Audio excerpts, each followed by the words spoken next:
Hi, mamas and friends. It's Sarah from Late Night Coffee Moms, and my shirt is attacking me. And it's time for the verse of the week. Woo! So I'm going to apologize in advance. I still have all these fans going all over like crazy, but I can't find a time of day where I can just turn them off. My dog is outside yapping at me because she likes to come in the house, but then it's too cold, so she wants to go outside to warm up, but then she gets too hot, and then she wants back outside. So you might hear her yapping. And you might hear my kids playing around outside because I'm taking this minute to watch them and talk to you. That's one of the good things about older kids is you don't have to watch them continually. You just have to be able to hear them because they are kids and they get into all kinds of craziness.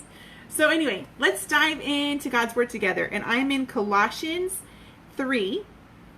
And we're going to start out talking about homeschooling, and as homeschooling moms and as homeschooling families, what do you wear on your day-to-day homeschooling adventures? When you wake up in the morning and you eat your breakfast and you have your quiet time and it's ready for school to begin, what do you wear? I know homeschoolers get razzed about this a lot, but I found it to be one of the benefits of homeschooling is that you can wear anything to homeschooling. Now, there are benefits to getting dressed all the way down to your shoes, to activate your mind, to tell yourself it's time to work, it's time to get busy, it's time to focus. But there are also some benefits to kicking back in your pajamas on sick days and still getting some work done. Or maybe you have one of those kids that likes to wear their swimsuit like all the time. Well, when you're homeschooling, they can wear their swimsuit in school and you don't have to fight about it.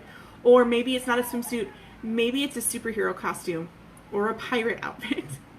And they are fully ready to do school, and if you take away that outfit, it's like their brain won't work anymore and you can't school them. And they won't absorb anything you're talking about. And it's just not worth the fight. And that's one of the good things I love about homeschooling is you can come as you are. Wake up, get ready for your day. Yeah, brush your teeth, wake yourself up, eat breakfast, all those kind of things, and sometimes get dressed. But come to the table, come to the couch, come to the desk, and be ready to learn, right?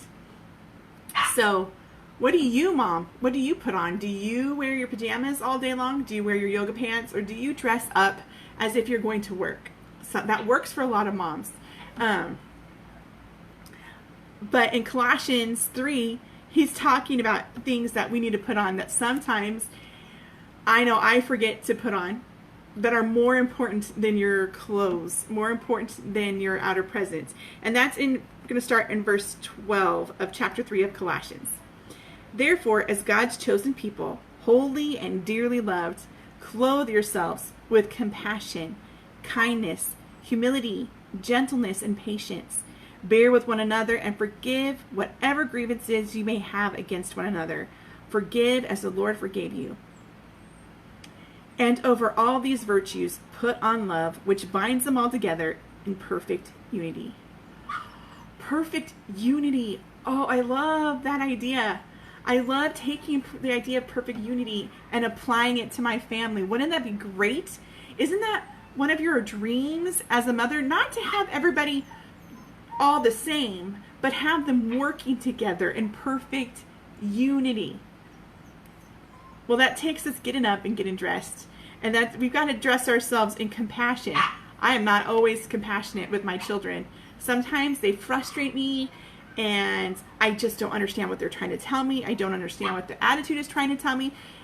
And I get really frustrated really easy. And that leads me to not being kind. That also can lead me to being prideful and the opposite of humility because I think they need to do what I say the way I said to do it because I'm the most important, right? I'm the teacher, so I'm the most important. My way is how it's going to run, which again then depletes the next item I'm supposed to put on, which is gentleness. If I think my way is the only way and they're not submitting and I've lost my compassion and I've lost my kindness and I'm so full of pride, then often I'll lose my gentleness too, and I'll get my angry eyebrows on, and my voice will get loud, and my lip will get sticking out, and my posture will be horrible. Oh, it's so ugly. It's so ugly, and thankfully God is chiseling that part of me to be more reflective of him and not of this beast that I can turn into.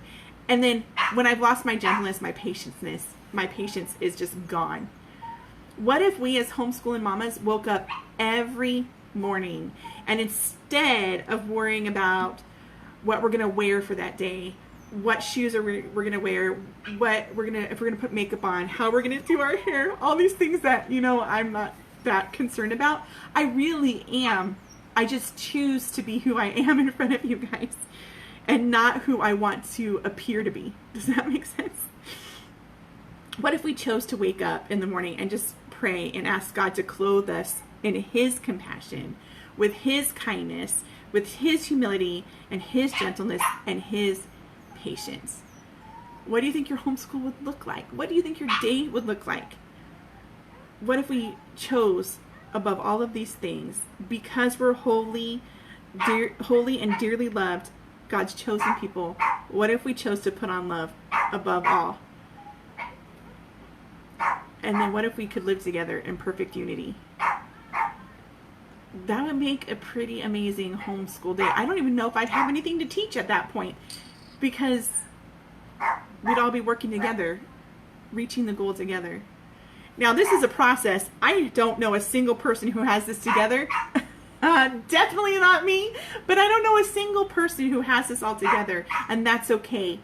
Just keep reaching for it.